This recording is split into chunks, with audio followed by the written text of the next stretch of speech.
हाँ जी दोस्तों, good morning. तो आइए देखते हैं आज की प्रमुख खबरों के बारे में। उसमें सबसे पहली जो न्यूज है वो ये कि सेबी ने पेश किया अपेक्षित नुकसान आधारित रेटिंग पैमाना। जो अगली न्यूज है, हज में भाग लेने वाली महिलाओं के लिए पुरुष अभिभावकों की आवश्यकता को समाप्त कर दिया गया। किसके द्वारा समाप्त किया गया? ये सऊदी अरब के एक मंत्रालय के द्वारा समाप्त किया गया है। इसको हम डिटेल में अभी आगे देखेंगे। आइए तीसरी जो न्यूज है उसमें देखते हैं। स्टैटिक पावर डिस्ट्रीब्यूशन यूटिलिटीज के लिए एकीकृत रेटिंग शुरू की गई है। अगली न्यूज होगी जो हमारी, वो अमेरिकी नौसेना ने भारत को MH-60R मल्टी रोल हेलीकॉप्टर सौंप दिए हैं। ये टोटल हमारे कितने आने थे? 24 हेलीकॉप्टर की डील हुई है। उन 24 में से 2 हेलीकॉप्टर आ गए हैं। न्यूजीलैंड ने विशेष एपेक बैठक की अध्यक्षता की। एपेक क्या है, कौन कौन से देश इसमें शामिल हैं, भारत एक सदस्य देश है कि नहीं है, ये सब चीजें अभी हम डिटेल में देखेंगे। जो अगली न्यूज है हमारी, टेक्सास कहां पर? अमेरिका में मंकी पॉक्स का पहला मामला सामने आ गया है। अगली जो न्यूज है, जम्मू और कश्मीर जो उच्च न्यायालय के नाम में परिवर्तन कर दिया गया है। क्यों? क्योंकि वहां पर एक तो राज्य था सबसे पहले जम्मू और कश्मीर, अब जो है वो चेंज हो गया, क्या बन गया? यूटीज। तो उसके नाम में जो वहां के उच्च न्यायालय था तो वहां पर उच्च न्यायालय के नाम में परिवर्तन कर दिया गया। अगली जो न्यूज है, अमेजन वर्षा वन जितनी CO2 को अवशोषित करता है और उससे ज्यादा ही CO2 उत्सर्जित भी कर रहा है। तो जितना अवशोषण कर रहा है उससे ज्यादा उत्सर्जन कर रहा है। तो ये एक अध्ययन के द्वारा पता चला है। लेसेंट नाम की एक पत्रिका है, उसके माध्यम से, नेचर नाम की पत्रिका है, उसके माध्यम से ये चीजें सामने आती हैं। कोविड टीका संग सुरक्षित वन धन और उद्यम अभियान लॉन्च किया जाता है। ये अर्जुन जी के द्वारा लॉन्च किया जा रहा है। इसको भी हम डिटेल में देखेंगे। ये इस अभियान में क्या क्या विशेषताएं हैं, क्या इसकी महत्ता है, कब लॉन्च किया गया और कब से ये जो है प्रभावी होगा। अमेरिका ने रैंसमवेयर क्या है? ये एक मॉलवेयर की तरीके से है। अमेरिका ने रैंसमवेयर पीड़ितों की मदद के लिए ऑनलाइन हब जारी कर दिया है। कृष्णा नदी और गोदावरी नदी बोर्डों के क्षेत्राधिकार अधिसूचित किए गए हैं। कोवी होम IITH यानी कि IIT जो हैदराबाद में है, उसने किफायती कीमतों में कोविड-19 परीक्षण किट को विकसित किया है। तो आइए क्रम से एक एक न्यूज पे हम डिटेल में देखना प्रारंभ कर देते हैं। सबसे पहली जो न्यूज है, सेबी ने पेश किया अपेक्षित नुकसान आधारित रेटिंग पैमाना। इस पैमाने में क्या है इसको देखते हैं। भारतीय सुरक्षा विनिमय बोर्ड, जिसको हम सेबी के नाम से जानते हैं, security exchange board of India, इसका फुल फॉर्म ध्यान रखिएगा, एग्जाम में पूछा जा चुका है ये, ठीक है। तो सेबी ये वैसे हमारे अगर पेपर्स की बात करें तो ये हमारे थर्ड पेपर यानी कि इकोनॉमी में ये हमारा जो है ये टॉपिक वहां पे समाहित होता है, ठीक। तो सेबी ने अपेक्षित हानि आधारित रेटिंग पैमाने के लिए एक नया ढांचा पेश किया। उस नए ढांचे में क्या क्या है, उसके मुख्य बिंदुओं पे चर्चा कर लेते हैं। सबसे पहला कि क्रेडिट रेटिंग एजेंसियों को उन परियोजनाओं और उपकरणों के लिए अपेक्षित जो हानि आधारित रेटिंग प्रदान करना आवश्यक है, जो किससे जुड़े हुए हैं, जो इंफ्रास्ट्रक्चर वाले क्षेत्र से जुड़े हुए हैं, बुनियादी ढांचा क्षेत्र से जुड़े हुए हैं। उसके लिए सेबी ने क्या किया कि 7 स्तरों के पैमाने में विभाजित करके उसको देखा है। उन 7 स्तरों के बारे में अभी हम अगली स्लाइड पे चर्चा करेंगे। इस पैमाने को लेकर के क्रेडिट रेटिंग एजेंसियों के द्वारा बुनियादी ढांचा क्षेत्र से जुड़ी परियोजनाओं या उपकरणों को रेट करने के लिए किया जाएगा। अच्छा, इसको किस तरीके से किया जाएगा, कब से किया जाएगा? ये तत्काल प्रभाव से जारी होगा। कौन सा? यही जो मानकीकरण करने की बात चल रही है, ठीक। भारतीय प्रतिभूति और विनिमय बोर्ड यानी कि सेबी 1992 की धारा के तहत शक्तियों का प्रयोग करते हुए एक सर्कुलर जारी कर दिया गया था। अब देखिए जो नुकसान के जो 7 स्तर हैं वो कौन कौन से हैं उसको हम देख लेते हैं। नुकसान के जो 7 स्तर जो स्टैंडर्ड बनाया जाएगा, वो सबसे पहला ये कि सबसे कम जो अपेक्षित नुकसान वाले हैं उनको लेके आओ, फिर बहुत कम अपेक्षित नुकसान, फिर कम अपेक्षित नुकसान, फिर मध्यम अपेक्षित नुकसान और उच्च अपेक्षित नुकसान, उसके बाद बहुत अधिक अपेक्षित नुकसान और सबसे ज्यादा जो अपेक्षित नुकसान वाले हैं। मान लेते हैं इसको हम अगर 10 की मतलब रेटिंग देते हैं तो 10, इसी तरीके से ये 9 और इसी तरीके से ये हो गया 8, 7, 6, इसके साथ ये जो है आपका 5 और ये हो गया 4। इस तरीके से रेटिंग एक करके इसको 7वां स्तर पे दिया जाएगा। इसके बाद रेटिंग पैमानों का मानकीकरण क्या होगा, इसके लिए बताया गया कि वित्तीय क्षेत्र के कौन से वित्तीय क्षेत्र के विनियामक और प्राधिकरण के द्वारा निर्धारित रेटिंग पैमानों के साथ संरेखित किया जाएगा। इसको दिशा निर्देशों के अभाव में सेबी के द्वारा निर्धारित रेटिंग पैमानों का पालन इसका किया जाएगा। तो सेबी के देखरेख में ही सारी चीजें होंगी। अब देखते हैं कि क्रेडिट रेटिंग एजेंसी ये होती क्या है। क्रेडिट रेटिंग एजेंसी वो होती हैं जो देनदार की ऋण चुकाने की क्षमता का मूल्यांकन करती हैं, जो देनदार की ऋण चुकाने की क्षमता का मूल्यांकन करती हैं, जिसके माध्यम से ये पता चल जाएगा कि ये ऋण चुका पाएगा तो कितना चुका पाएगा, इसकी संपत्ति बेच करके, इसका जो भी है लीगल तौर तरीके पे उसको हम बेच करके कितना हम जो है इससे ऋण वसूल सकते हैं। तो क्रेडिट रेटिंग एजेंसी इस तरीके से, जैसे आपको मालूम होगा सिबिल के बारे में, इस तरीके से A+, AAA, इस तरीके से कई वो क्रेडिट रेटिंग एजेंसियां हैं जो इस तरीके से अपना एक स्टैंडर्ड बना करके उसको रेटिंग करती हैं। अब देखते हैं अगली न्यूज की तरफ। हज में भाग लेने वाली महिलाओं के लिए पुरुष अभिभावकों की आवश्यकता को समाप्त कर दिया गया। समाप्त किया गया किसके द्वारा? सऊदी अरब के हज और उमराह मंत्रालय के द्वारा ये किया जाता है। जो पुरुष अभिभावक है उनको कहते हैं मरहम। अब देखिए हम मरहम वर्ड यूज करेंगे तो ऐसा ना हो कि आप कंफ्यूज हो जाइएगा। अब देखिए इसके कुछ मुख्य बिंदुओं के बारे में, घरेलू तीर्थ यात्रियों के बारे में बात की जा रही है, यह ध्यान दीजिएगा। घरेलू तीर्थ यात्रियों के लिए हज के पंजीकरण दिशा निर्देशों के अनुसार महिलाओं को पंजीकरण के लिए किसकी? पुरुष अभिभावकों की आवश्यकता नहीं होगी, वे अन्य महिलाओं के साथ भी पंजीकरण कर सकती हैं। यानी कि ऐसा कोई जरूरी नहीं है कि एक महिला केवल अपने घर के पुरुषों या किसी पुरुष के साथ ही वो पंजीकरण करके हज करने जाए, तो वो किसी अन्य महिला के साथ भी पंजीकरण करा करके वहां पर हज करने के लिए जा सकती है। अच्छा, हज है क्या, वो हम आगे अभी डिटेल में देखते हैं। हज करने की इच्छुक महिलाओं को व्यक्तिगत रूप से पंजीकरण कराना होगा। ये ध्यान देने वाली बात है यहाँ पे कि व्यक्तिगत रूप से पंजीकृत कराइए और वहां पे जाइए आप हज करने के लिए। पृष्ठभूमि क्या है? 2017 में ही मोदी सरकार ने ऐसा मतलब जारी करने के लिए घोषणा कर दी थी। महिलाएं बिना पुरुष साथी के हज पर जा सकती हैं। मुस्लिम महिलाओं को मरहम और लॉटरी सिस्टम से भी छूट दे दी गई थी। यहां पे ध्यान दीजिएगा, दो चीजों से 2017 में ही हमारे यहाँ पृष्ठभूमि बन चुकी थी। मरहम और लॉटरी सिस्टम से छूट दे दी गई थी 2017 में। हज की संख्या पर डेटा जो आया है सबसे पहले, अब उसे भी देख लेते हैं कि 2017 का जो ये नियम था, जब से मोदी सरकार ने इसकी घोषणा की है, तो 2018 में जब हज करने वाली जो महिलाएं गई थी, जो बिना पुरुषों के साथ के गई थी, वो थी टोटल कितनी? 1171। वही 2019 में संख्या बढ़ जाती है और हो जाती है संख्या कितनी? 2230 संख्या हो जाती है। 2020 में तो कोरोना वायरस की वजह से कहीं कुछ भी आवागमन न होने की वजह से तीर्थ यात्रा को भी प्रतिबंधित कर दिया गया था, जिसकी वजह से उसका डेटा हमें उपलब्ध नहीं हो पाता है। अब देखिए मुस्लिम महिलाओं को सशक्त बनाने के लिए भारत सरकार किस तरीके से काम कर रही है। सबसे पहली जो चीज है, जब सबसे पहली न्यूज है, सबसे इंपॉर्टेंट न्यूज भी जो है वो 22 अगस्त 2017 को लैंगिक समानता को पहले स्थान पर रखते हुए ट्रिपल तलाक को समाप्त कर दिया गया था। इस ट्रिपल तलाक के बारे में आप सभी को मालूम होगा और इसको ध्यान भी रखिएगा क्योंकि एक ये बहुत बड़ा कदम था। इसी के साथ में 2018 में हज सब्सिडी को समाप्त कर दिया गया था।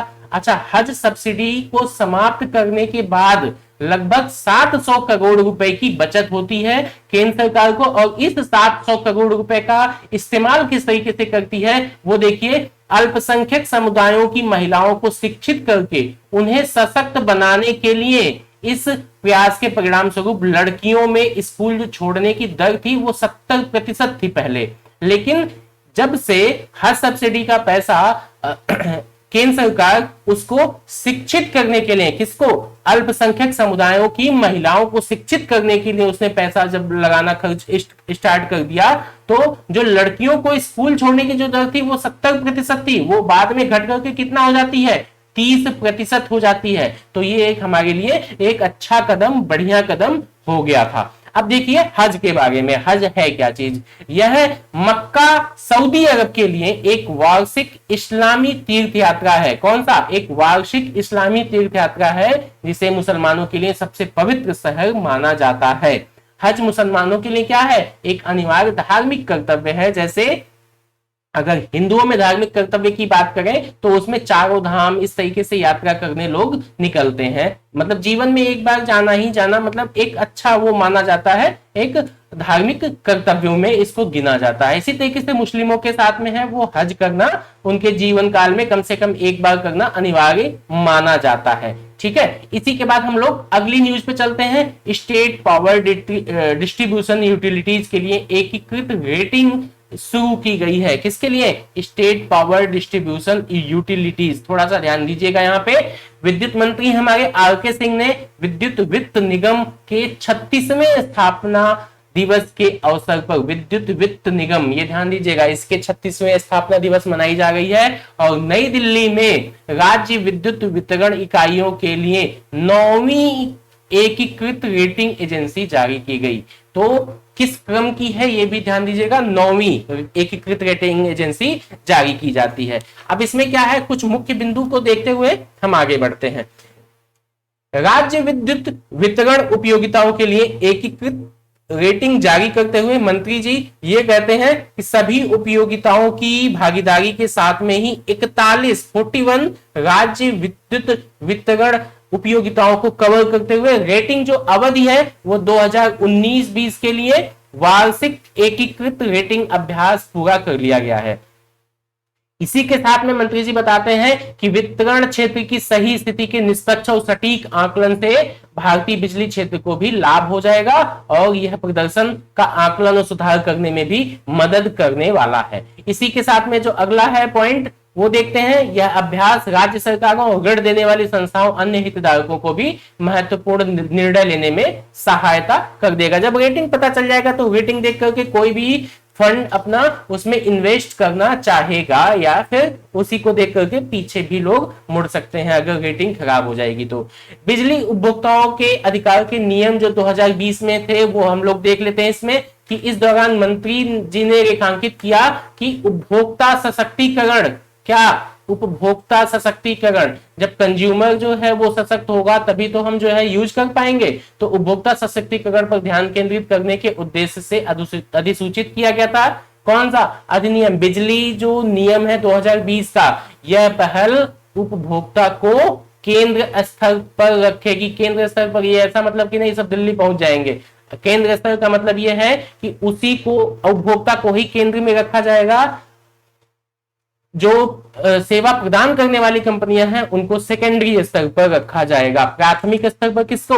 उपभोक्ताओं को रखा जाएगा। यह भारत में ईज ऑफ लिविंग यानी कि जीवन जीने के लिए जो सुगम आवश्यकताएं होती हैं उनको सुगमता तरीके से पहुंचाया जा सके। ईज ऑफ लिविंग और ईज ऑफ डूइंग बिजनेस, यानी कि हम आसानी से कोई भी बिजनेस कर सके, इसके लिए बहुत ही बेहतर बनाने की दिशा में एक महत्वपूर्ण कदम है।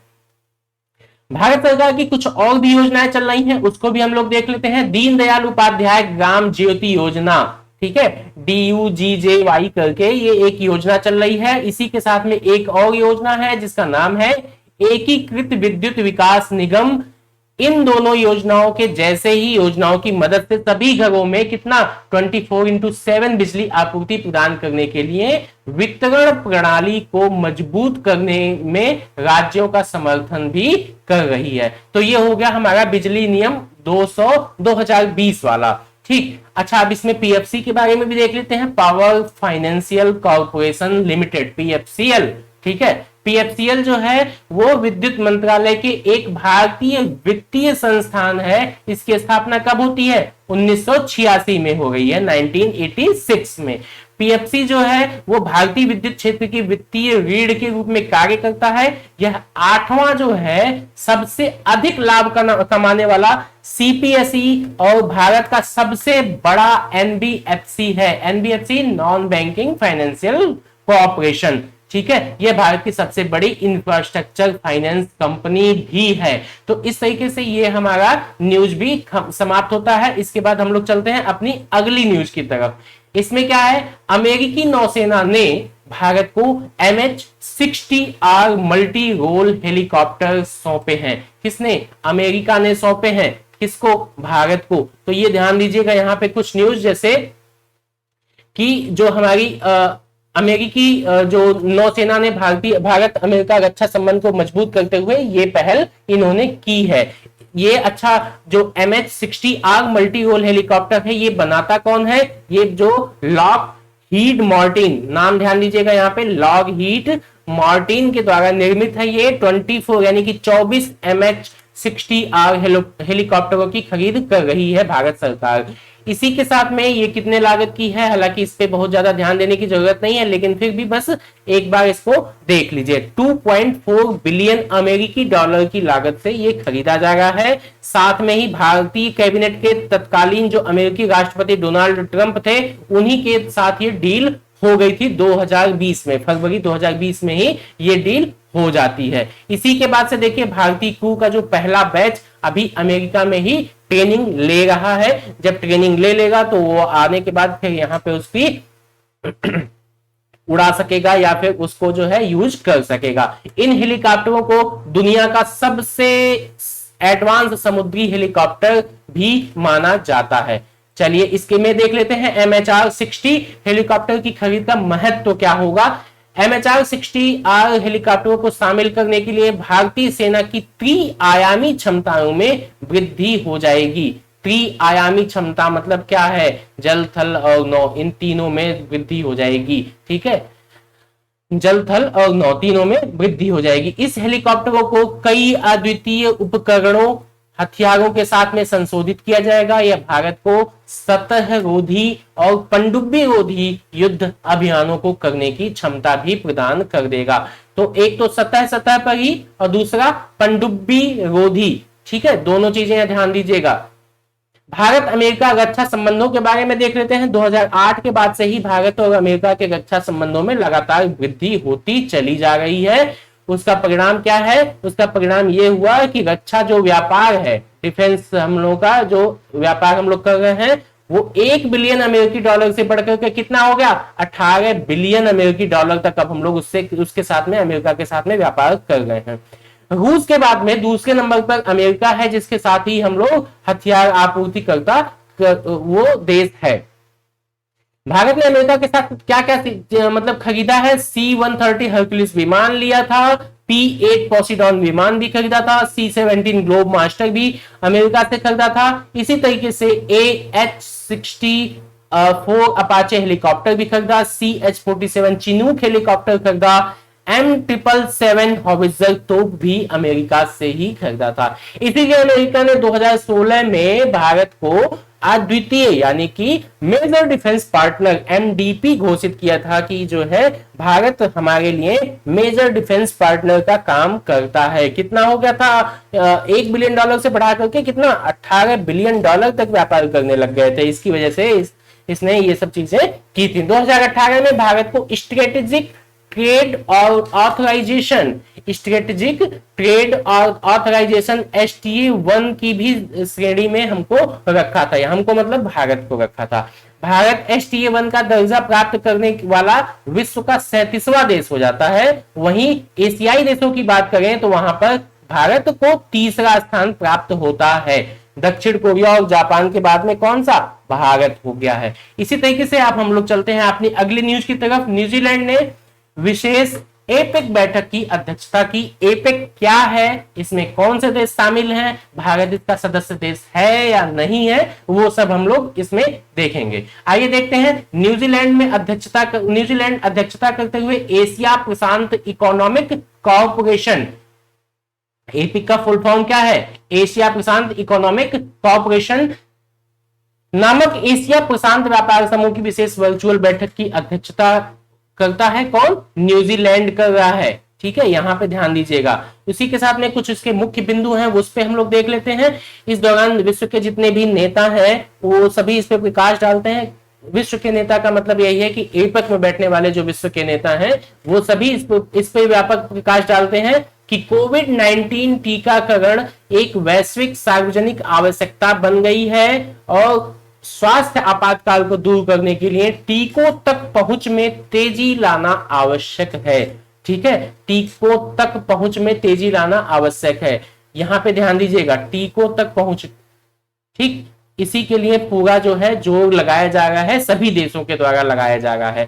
तो पहला क्या है कि एपेक समूह के नेताओं ने वैक्सीन निर्माण पर और आपूर्ति के विस्तार के प्रयासों को दोगुना करने का संकल्प भी लिया है। एपेक में कितने देश हैं? 21 देश हैं। 21 कौन कौन से? जो एशिया प्रशांत अर्थव्यवस्था के तौर पर जाने जाते हैं, उसमें भी ऑस्ट्रेलिया का सबसे ज्यादा हिस्सेदारी है। कितनी? 70% की हिस्सेदारी के साथ ही इसका स्थापना करने वाला सदस्य देश भी है। एपिक की स्थापना कब होती है? 1989 में। अच्छा, इसको याद करने का तरीका क्या है? कुछ आपके साथ घटना घटी होगी, हो सकता है किसी का जन्म हुआ हो या कुछ और भी चीजें हो, तो इसको ध्यान रखिए इस तरीके से कि एपिक की स्थापना होती है 1989 में। एपेक में कौन कौन से देश आते हैं? एशिया प्रशांत इकोनॉमिक कॉर्पोरेशन इसका फुल फॉर्म है। 21 देश हैं। ऑस्ट्रेलिया इसका प्रमुख देश है, इसमें इसका 70% की हिस्सेदारी है। तो इसको याद करने के लिए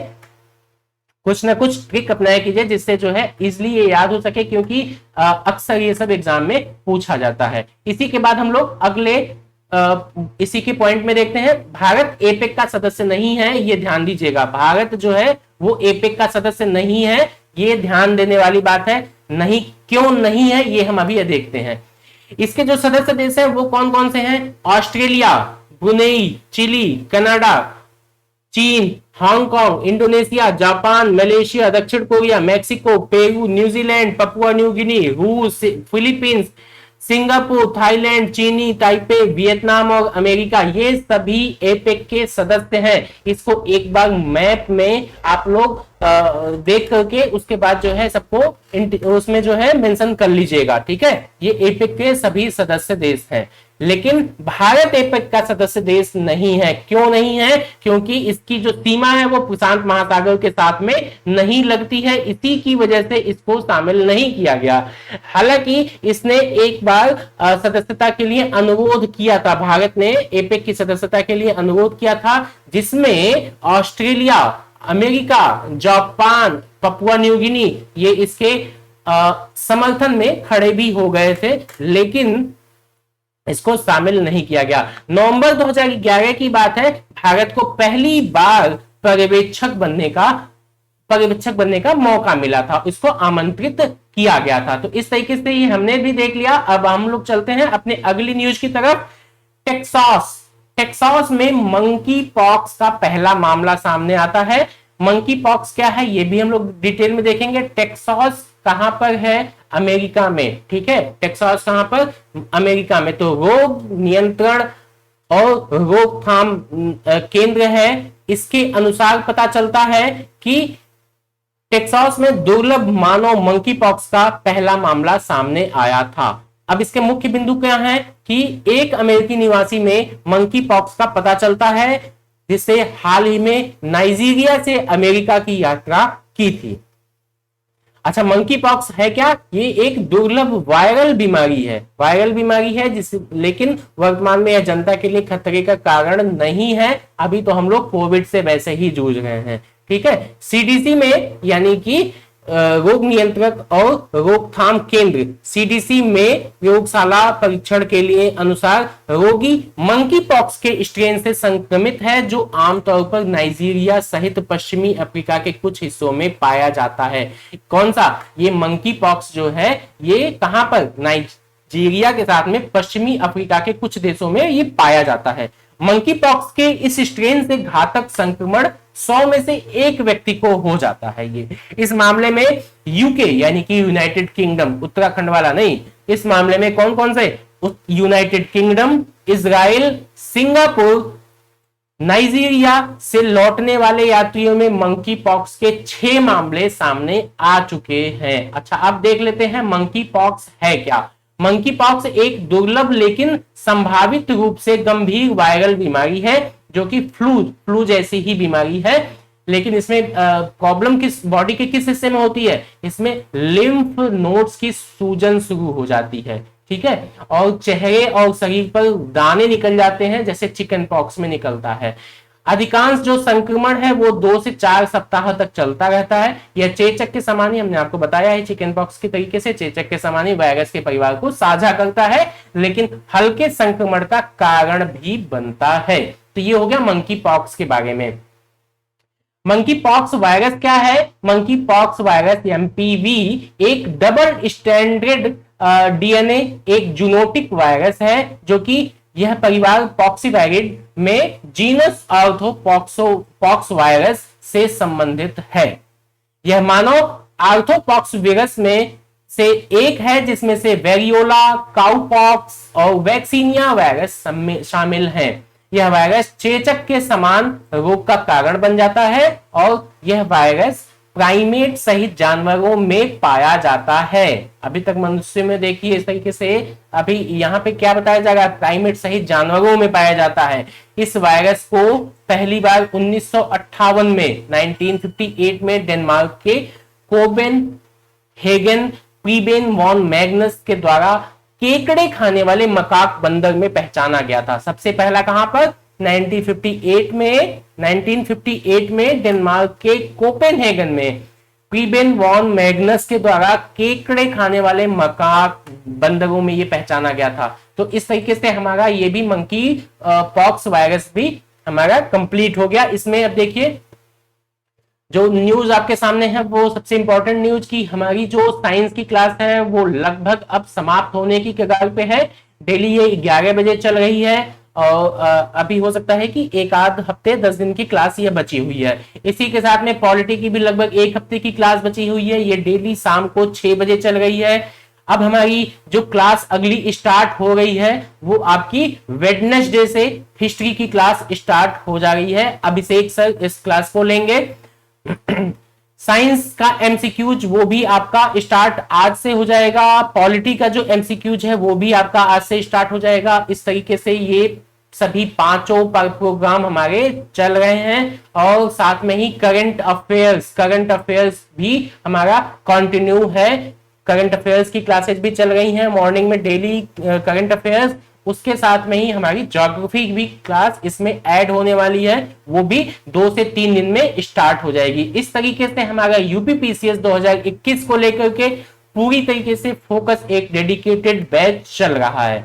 तो आइए अब हम लोग बढ़ते हैं अपने अगले न्यूज की तरफ। इसमें क्या है कि जम्मू और कश्मीर उच्च न्यायालय के नाम में परिवर्तन होता है। नाम परिवर्तन को लेकर के वैसे भी जो है ये सरकार कुछ ज्यादा ही जानी जा रही है, लेकिन उसमें भी इसका तो नाम परिवर्तन होना बहुत जरूरी हो गया था, क्योंकि अब जो है ये यूटीज में परिवर्तित होने की वजह से 16 जुलाई 2021 को कानून मंत्रालय में न्याय विभाग के द्वारा एक अधिसूचना जारी होती है। उसमें बताया जाता है कि common high court of UTs Jammu and Kashmir UT of Ladakh का नाम बदल करके क्या हो जा रहा है, जम्मू और कश्मीर और लद्दाख उच्च न्यायालय, high court of Jammu and Kashmir and Ladakh कर दिया गया है। ठीक है, तो इस तरीके से इसका नाम बदल जाता है। इसमें कुछ मुख्य बिंदु हैं, उस पर भी हम लोग चर्चा कर लेते हैं।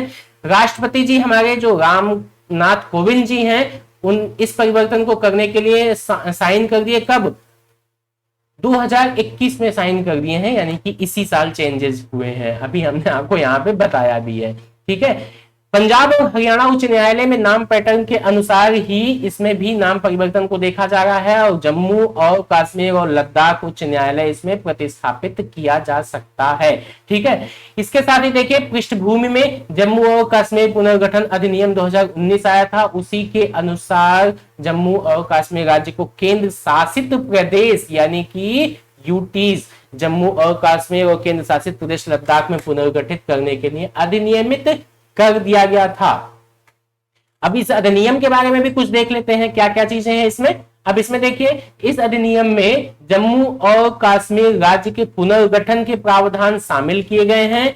अधिनियम यहाँ पे पूरी एक मतलब स्टोरी सी कब कब कैसे कैसे हुआ है उसको हम लोग देख लेते हैं। यह अधिनियम जो है वो 31 अक्टूबर 2019 को अधिनियमित किया गया था। फिर 5 अगस्त 2019 को गृह मंत्री जो अमित शाह के द्वारा इसको पेश कर दिया गया था। फिर 6 अगस्त 2019 को लोकसभा के द्वारा पारित कर दिया जाता है। फिर 9 अगस्त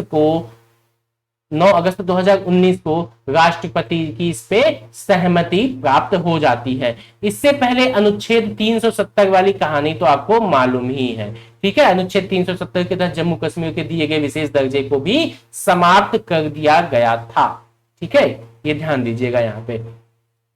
तो कुछ चीजें जो जम्मू कश्मीर पुनर्गठन अधिनियम 2019 के बारे में बताती हैं उसको हम लोगों ने यहाँ पर देख लिया। अब हम लोग देखते हैं जम्मू और कश्मीर और लद्दाख उच्च न्यायालय के बारे में। इससे पहले क्या क्या चीजें थी वहां पे, कब नाम परिवर्तन हुआ, कितने न्यायाधीश हैं, वो सब इसमें हम लोग देखेंगे।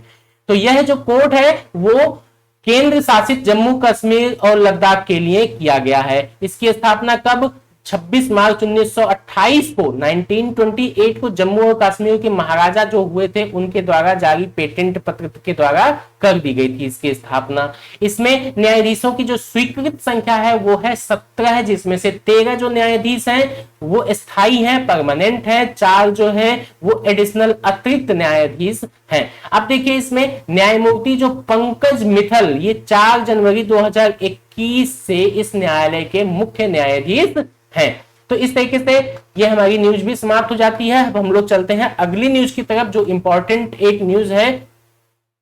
ये कई टॉपिक से रिलेट करता है, एक तो ज्योग्राफी से रिलेट करता है, उसके साथ ही हमारा ये एनवायरनमेंट से रिलेट कर रहा है और उसमें भी ये सबसे महत्वपूर्ण हमारी न्यूज हो जाती है। आइए देखते हैं अमेजन वर्षा वन जितनी की CO2 अवशोषित कर रहा है, यानी कि जितना कार्बन डाइऑक्साइड अवशोषित कर रहा है उससे ज्यादा तो ये उत्सर्जन भी करने लगा हुआ है। अब उसमें क्या क्या है वो हम लोग डिटेल में देखते हैं। नेचर एक मैगजीन है, नेचर पत्रिका, उसके अध्ययन के अनुसार ऐसा पता चलता है कि ये जितना अवशोषण कर रहा है उससे ज्यादा ही उत्सर्जन भी करने में लगा हुआ है। मुख्य बिंदु क्या है, इसने 4 क्षेत्र में 600 उड़ान भरे। उड़ान भरने का मतलब यह है कि जो है ड्रोन के माध्यम से या हेलीकॉप्टरों के माध्यम से इसने परीक्षण किया, अध्ययन किया इसका। तो इसका नेतृत्व करने वाला कौन सा है, Brazil national institute for space research के शोधकर्ताओं ने इस पे अध्ययन किया। मौजूदा जो कार्बन डाइऑक्साइड की मात्रा पर डेटा एकत्र करने के लिए इसको किया था।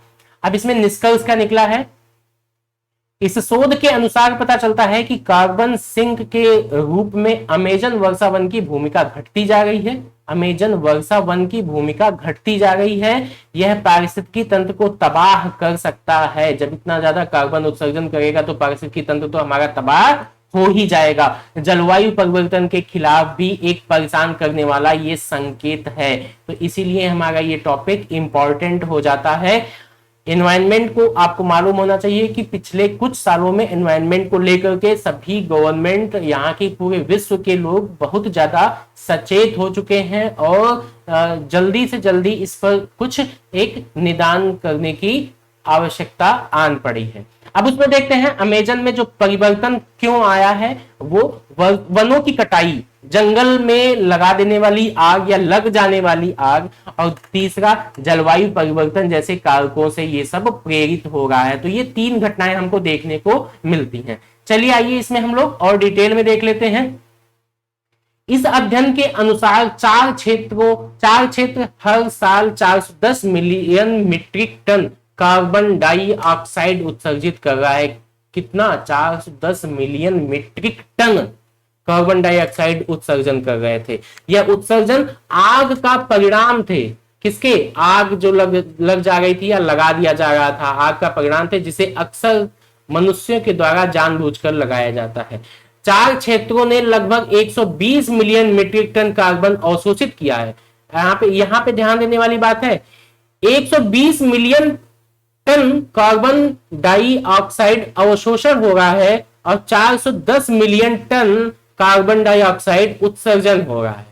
ठीक है, 3 गुने से भी ज्यादा, 3.5 गुने से भी ज्यादा उत्सर्जन हो रहा है। तो यहाँ पे तो हमारा जलवायु परिवर्तन वैसे भी अस्थिर हो जाएगा। अब देखिए इसी प्रकार में अमेजन के क्षेत्र जो 290 मिलियन मीट्रिक टन शुद्ध उत्सर्जन कर रहे हैं, वहीं पर अब इसके बाद अमेजन वर्षा वन के बारे में भी देख लेते हैं। इसे वैकल्पिक रूप से अमेजन जंगल या अमेजोनिया भी कहा जाता है। ठीक है, अमेजन जो है वो बायोम में एक उष्णकटिबंधीय वर्षा वन है, ये सभी लोग को मालूम है, दक्षिण अमेरिका में पाया जाता है। किन किन देशों में ये फैला हुआ है? लगभग 55 लाख वर्ग किलोमीटर क्षेत्र में ये फैला हुआ है। 9 देश इसमें शामिल हो जाते हैं, और 9 देश में सबसे ज्यादा जो मतलब विस्तारित है वो ब्राजील वर्षा वन 60% है। उसके बाद दूसरे नंबर पे आता है पेरू, जहां पे 13% इसका विस्तार है। कोलंबिया 10%, इसके बाद में Bolivia, Ecuador, French Guiana, Suriname Guyana, उसके बाद वेनेजुएला, ये देश इसमें शामिल होते हैं। ठीक है, अमेजन पृथ्वी के शेष वर्षा वनों के आधे हिस्से का भी लगभग प्रतिनिधित्व करता है। जो शेष वर्षा वन है उनमें से अमेजन लगभग कितना? आधा। इसमें दुनिया भर में उष्णकटिबंधीय वर्षा वन का सबसे बड़ा और सबसे जैव विविधता वाला पथ भी शामिल है। इसमें 390 बिलियन व्यक्तिगत पेड़ और 16,000 प्रजातियों में विभाजित किया जाता है, उसका अध्ययन विभाजित करके किया जाता है। अब आइए चलते हैं अपने अगले न्यूज की तरफ। अगली न्यूज में क्या है?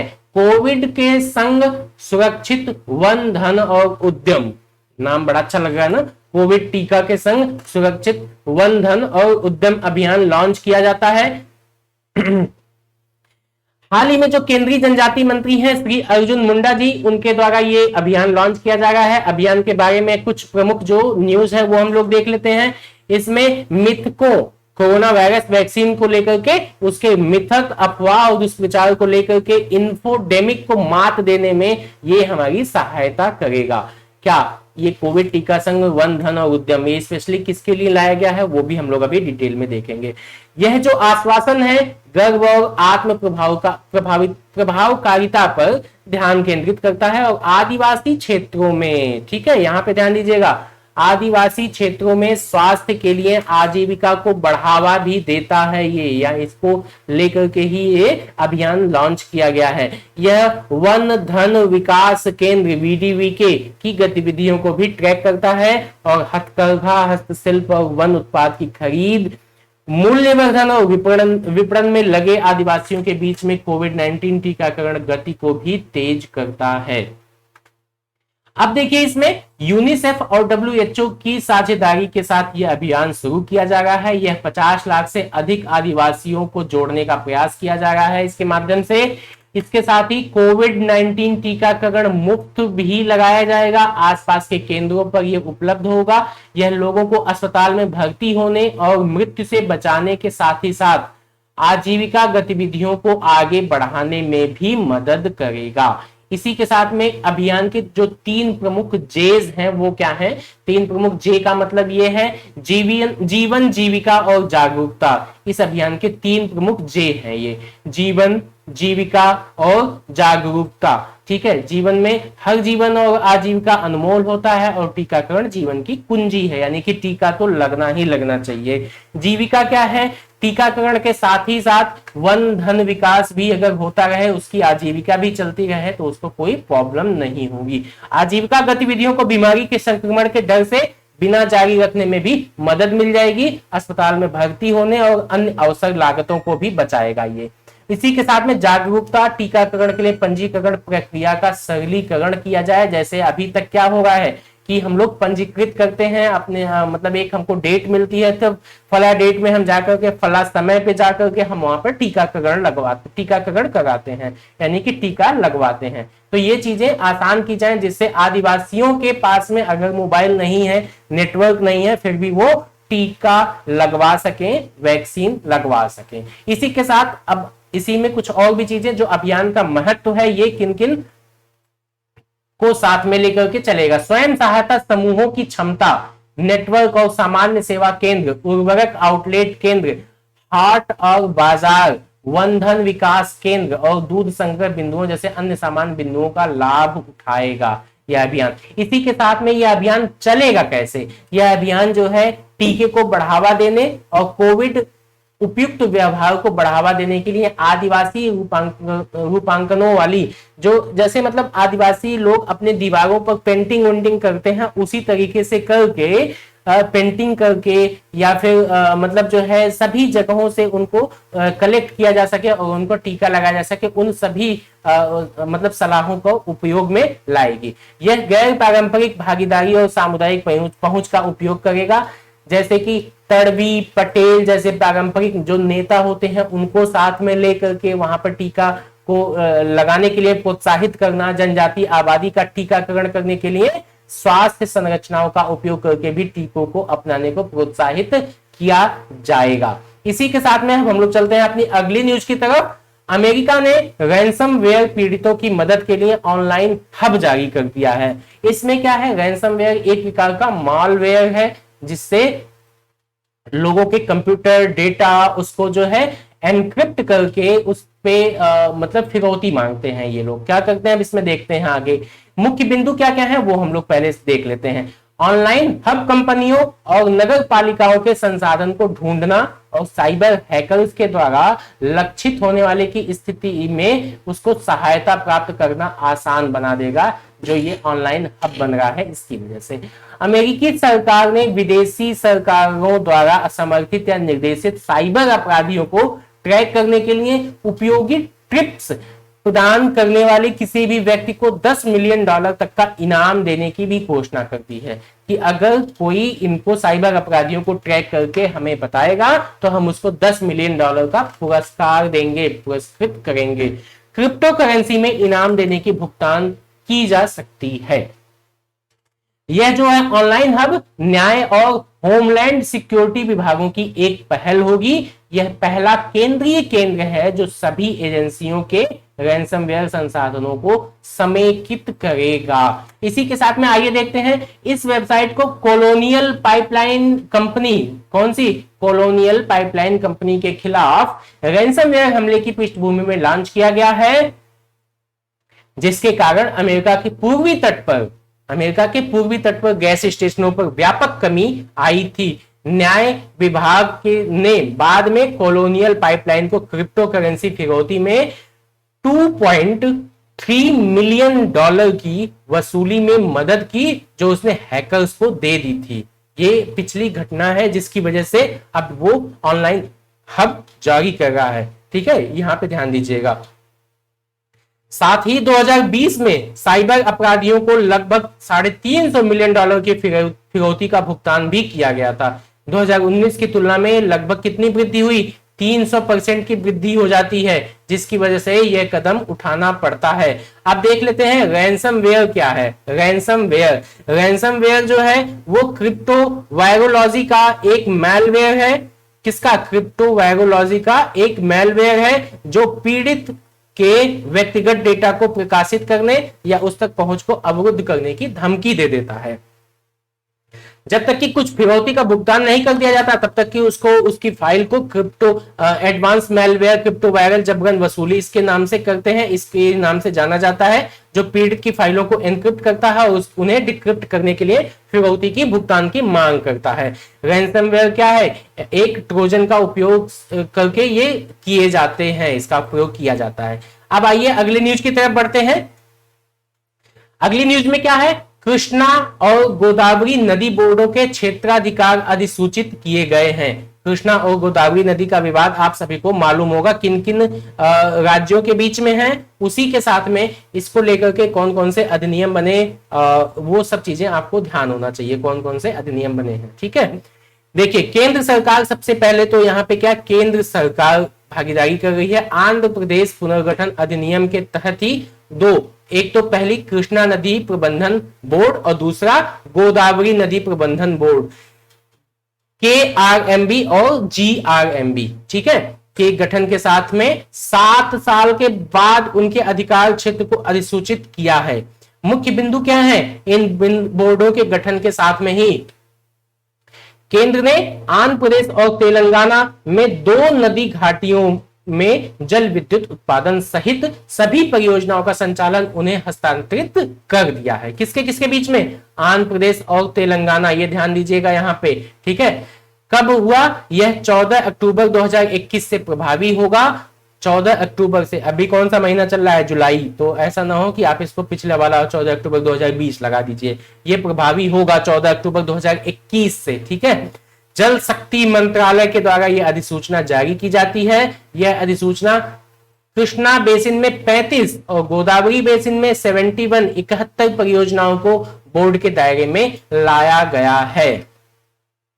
इसने बोर्डों को परियोजनाओं में बांधों, जलाशयों, नहर नेटवर्क के हिस्से, संरचनाओं को विनियमित करने, पारेषण लाइन और बिजली घरों के हेडवर्क संचालित करने का भी अधिकार दिया है। तो इस तरीके से हम लोगों ने ये भी देखा, और उसमें कुछ और पॉइंट्स जो बचे हैं वो भी देख लेते हैं। आंध्र प्रदेश और तेलंगाना अधिसूचना के प्रकाशन के 60 दिनों के भीतर ही प्रत्येक Krishna river management board, Krishna नदी प्रबंधन बोर्ड के बैंक खाते में कितना होगा, 200 करोड़ रुपए जमा करेंगे, ताकि बोर्ड जो है अपने अपने कार्यों का प्रभावी ढंग से निर्वहन कर सकें। अधिसूचना का महत्व क्या है ये भी देख लेते हैं। जल शक्ति मंत्रालय की यह अधिसूचना जो है वो आंध्र प्रदेश और तेलंगाना के बीच में 3 जलाशय, कौन कौन से 3 जलाशय हैं उनका नाम ध्यान रखिएगा, क्योंकि ये एग्जाम में पूछा जा सकता है। और जलाशयों के नाम के साथ में ये कहां कहां पर स्थित है इसको भी देख लीजिएगा,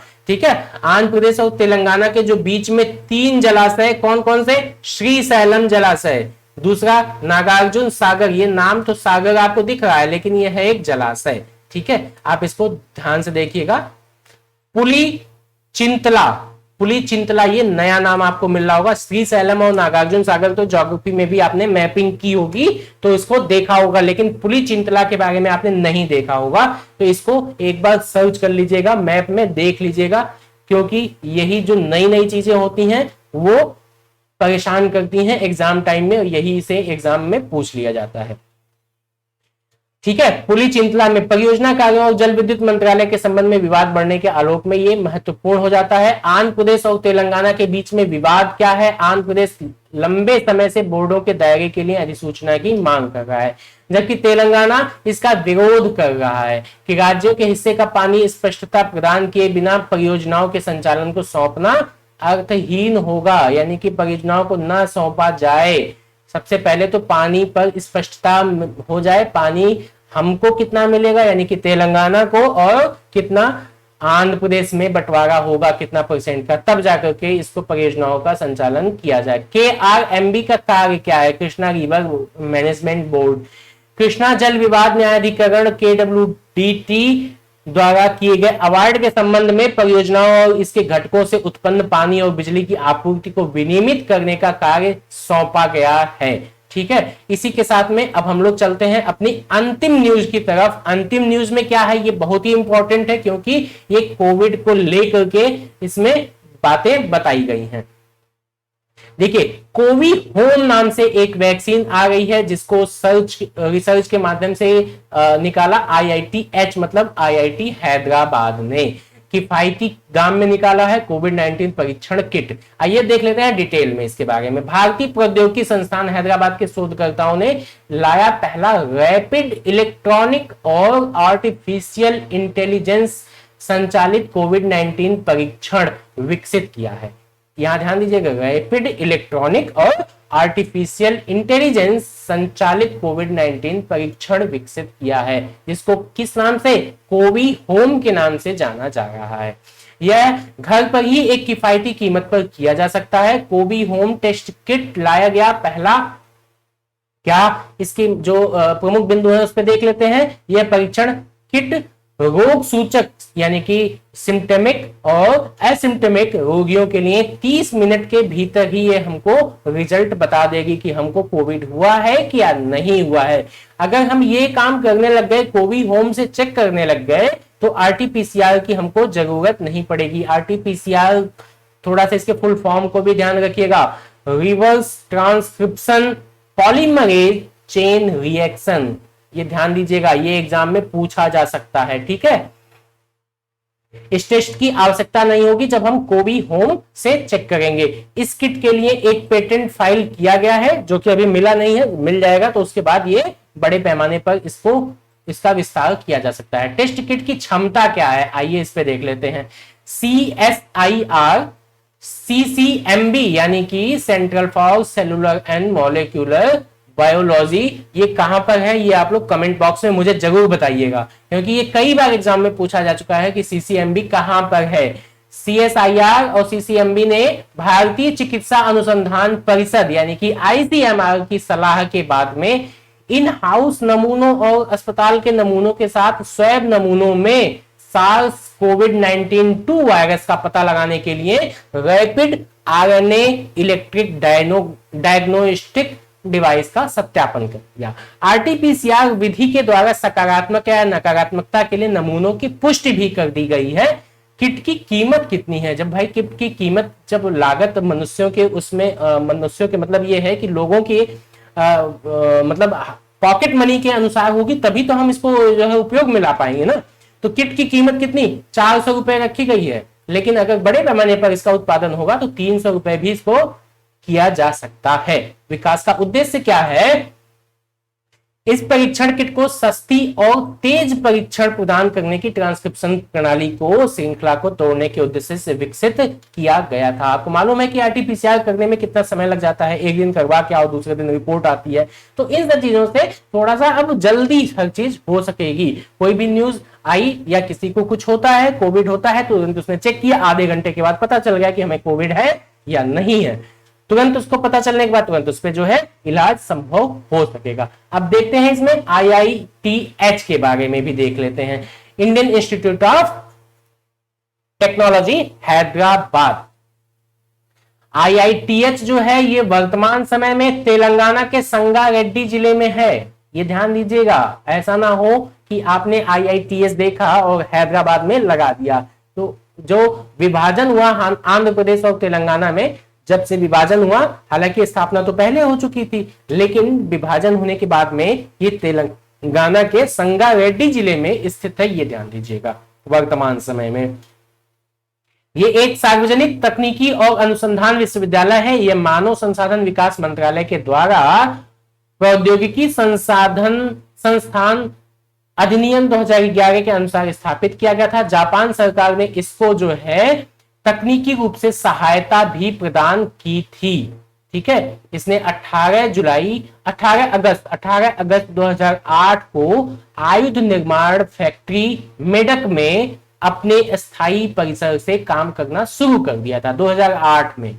ठीक है, लेकिन जुलाई 2015 में यह संस्थान संगारेड्डी में 576 एकड़ के स्थायी परिसर में स्थानांतरित हो गया है। तो इस तरीके से आज की हमारी जो प्रमुख न्यूज थी वो हमने यहीं पे देख ली। अब फिर हम लोग मिलते हैं कुछ समय के बाद में। Thank you.